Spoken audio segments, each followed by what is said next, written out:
Olá, amigo e amiga. O texto que vou ler está em 1 João, capítulo 1. O que era desde o princípio, o que vimos com os nossos olhos, o que temos contemplado e as nossas mãos tocaram da palavra da vida. Porque a vida foi manifestada e nós a vimos e testificamos dela, e vos anunciamos a vida eterna, que estava com o Pai e nos foi manifestada. O que vimos e ouvimos, isto vos anunciamos, para que também tenhais comunhão conosco, e a nossa comunhão é com o Pai e com o Filho Jesus Cristo. E estas coisas vos escrevemos, para que o vosso gozo se cumpra. E é esta a mensagem que deles ouvimos e vos anunciamos, que Deus é luz, e não há nele treva nenhuma. Se dissermos que temos comunhão com Ele e andarmos em trevas, mentimos, e não praticamos a verdade. Mas se andarmos na luz, como Ele na luz está, temos comunhão uns com os outros, e o sangue de Jesus Cristo, seu Filho, nos purifica de todo o pecado. E se dissermos que não temos pecado, enganamo-nos a nós mesmos, e não há verdade em nós. Se confessarmos os nossos pecados, Ele é fiel e justo para nos perdoar os pecados e nos purificar de toda injustiça. E se dissermos que não pecamos, fazemo-lo mentiroso, e a sua palavra não está em nós.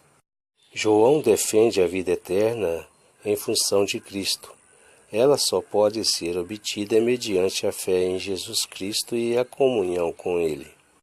Comunhão literalmente significa ter em comum e envolve compartilhar e participar. Os cristãos têm tal comunhão porque têm a fé cristã em comum, a graça de Deus em Cristo em comum, a presença nele do Espírito em comum e os dons do Espírito em comum, e um inimigo em comum. Não pode haver nenhuma comunhão verdadeira com aqueles que rejeitam os ensinos de fé do Novo Testamento. Andar em trevas significa viver no pecado e nos prazeres mundanos. Tais pessoas não têm comunhão com Ele e não nasceram de Deus. Aqueles que têm comunhão com Deus experimentam a sua graça e vivem em santidade na sua presença.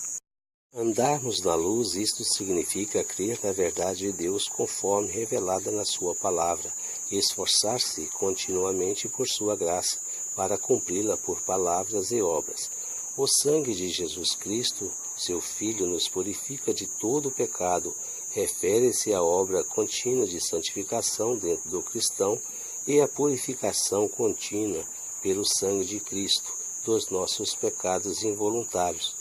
É provável que aqui João não esteja pensando nos pecados deliberados contra Deus, já que está falando em andar na luz, e essa purificação contínua propicia a nossa íntima comunhão com Deus.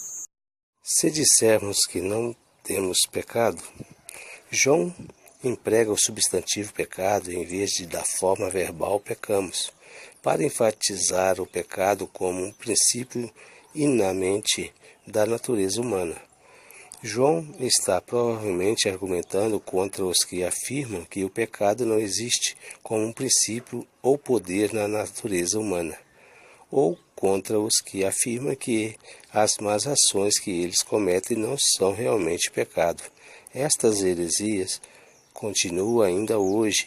Os que negam a realidade do pecado e que interpretam a iniquidade em termos de causa determinada, psicológica ou sociais. Os cristãos devem conscientizar de que a carne ou a natureza humana pecaminosa é uma ameaça constante na sua vida, o que deve sempre estar mortificado às suas más obras por meio do Espírito Santo que neles habita. Devemos reconhecer os nossos pecados e buscar em Deus o perdão e a purificação deles. Os dois resultados disso são: o perdão divino é a reconciliação com Deus, a purificação, remoção da culpa e a destruição do poder do pecado, a fim de vivermos uma vida de santidade. Quem afirma que não peca também não precisa da eficácia salvífica da morte vicária de Cristo e está fazendo Deus de mentiroso. Romanos 3, versículo 23.